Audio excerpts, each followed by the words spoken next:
Elle a travaillé 32 ans sur France Télévisions et estime aujourd'hui que la télé s'est dégradée. Fabienne Amiac, l'ex-figure de la météo de France 3 fait une déclaration cash. C'est en 2021 qu'elle a fait ses adieux à l'antenne.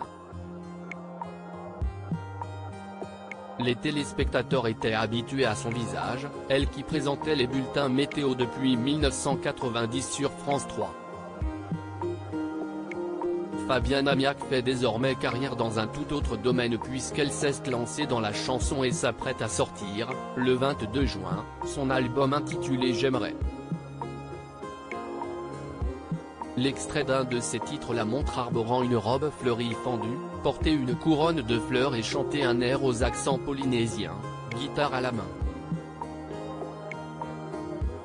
Bien loin de l'image beaucoup plus sérieuse à laquelle la présentatrice nous avait habitués pendant 30 ans. À l'occasion du lancement de cette nouvelle carrière, la femme de 64 ans a accordé une interview au magazine Ici Paris ce 14 juin. Un début de carrière prestigieux. L'ex-animatrice est d'abord revenue sur les débuts de sa carrière sur petit écran.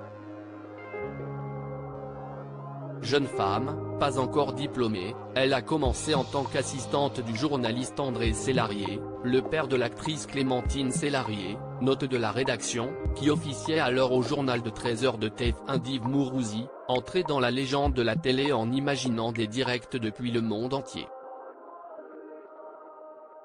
C'était en 1979 et celle qui est désormais artiste se souvient très bien, c'était l'année du bac, une époque où il y avait des grands reporters et ça me fascinait. J'aurais voulu suivre cette voie, mais dans ma famille, on n'approuvait pas ce choix pour une femme. La jeune femme a donc poursuivi ses études de journalisme et est entrée à Europe 1 en 1986 pour finir par être repérée par FR3, lors d'un casting en 1990, pour la météo.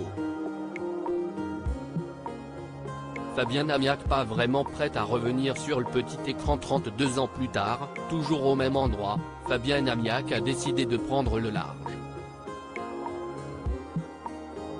Quelques semaines après son départ en grande pompe, marqué par l'arrivée, lors de son dernier bulletin, de Nathalie Riouet, Myriam Sera et Chloé Nabédian, bouquet de fleurs à la main, elle avait expliqué la raison de son départ. Celle-ci dénonçait la déshumanisation de son travail, bien illustrée selon elle par la coupure publicité dont elle avait fait les frais alors qu'elle tenait un discours de remerciement lors de ses derniers moments à l'antenne. Alors pour ce qui est d'envisager un retour à la télé, Fabienne Amiac ne laisse que peu d'espoir sur le sujet et évoque France Télévisions. À Ici Paris, elle déclare « Il faudrait que ce soit très drôle. On ne m'enferme pas dans un costume trop serré. La télé s'est dégradée avec le temps. La grande maison est en déroute. J'ai profité d'un plan de départ car je savais que j'avais une autre vie ailleurs.